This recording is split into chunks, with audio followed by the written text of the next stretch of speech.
Hello, good day. Dr. Gan Montenegro po ulit. Tungkol naman to sa complementary feeding. No? Ulitin po natin. No? The complementary feeding starts either at 4 months old or 6 months old. Okay. Pero kaya tinawag siyang complementary feeding kasi nagsisimula siya. Kasi gatas pa rin yung pinagmumulan ng sustansya or nutrition ng mga bata. So ito yung tanong. 1-year-old ang baby ko at 1 month. So, 1 year and 1 month. Okay lang po ba gulay na kalabasa at sayote, patatas, itlog, kamote? Yun lang po kinakain niya. Hindi po siya kumakain pero dinudurog namin tuwing kain niya. Kasi natatakot po ako na pagbuo, baka po kasi mabulunan. Alright, so, 1-year-old na yung anak mo.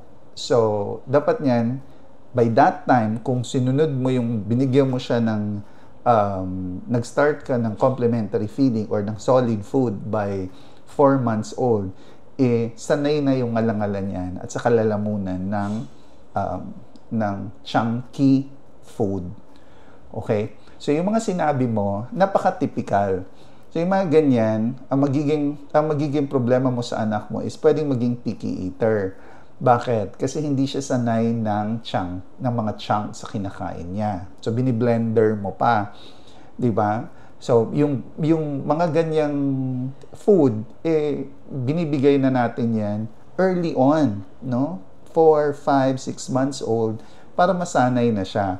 Papansinin mo, if you continue this practice, ang mangyayari yung anak mo, sisipsipin niya lang yung mga karne. Tapos, hindi niya lulunukin. So, that can eventually lead to yung iron deficiency anemia. No? So, sa Pilipinas, masyadong mataas ang iron deficiency anemia simply because ang paniwala natin is ang masustansyang pagkain gulay kesa dun sa mga karne, which is wrong. So, dapat po, hindi lang puro gulay. Dapat nga pakainin natin ng karne. In your case, pinapakain mo ng itlog. I do not know kung anong parte ng itlog ang pinapakain mo.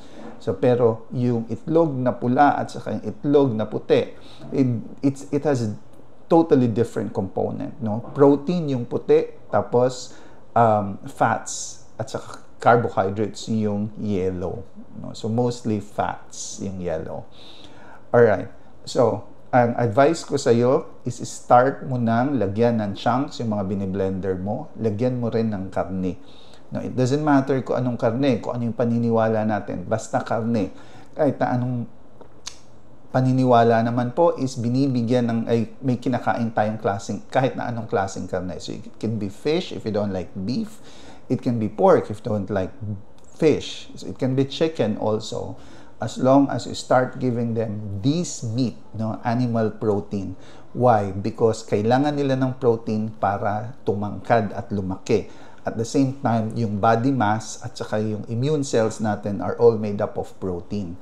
So, ang protein, hindi po yung ginagawa ng katawan. We need to eat it. Alright? So, I suggest, yung kinakatakutan mong mabilaukan, ang bata, kailangan ma-practice, then eventually kakain na yan. So, ang magiging problem mo, your kid will turn into a picky eater. Okay, so tapos, pag ayaw nang kumain, padededehan mo lang, padededehan. So, it's going to be a cycle. Alright, hope this helps. Kung hindi pa rin naliwanagan, please comment down below. Dr. Gan Montenegro po ulit. Bye-bye.